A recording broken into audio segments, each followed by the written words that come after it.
البارح متابعة قالت لي اماني ديري لنا طاخ تاع الفنيانات اللي ما نحتاجو لا نعجنو لا نشعلو الفرن نفرحوا بها ولادنا جمعه جمعه.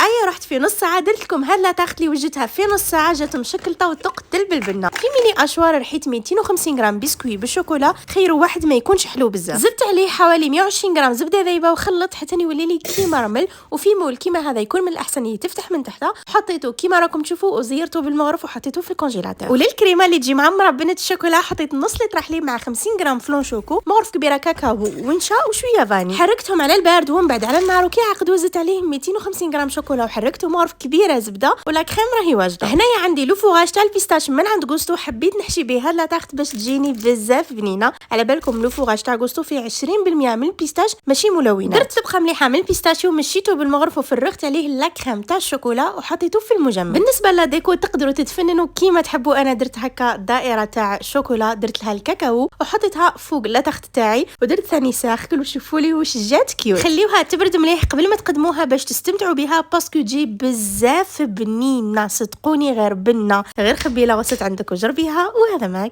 كان.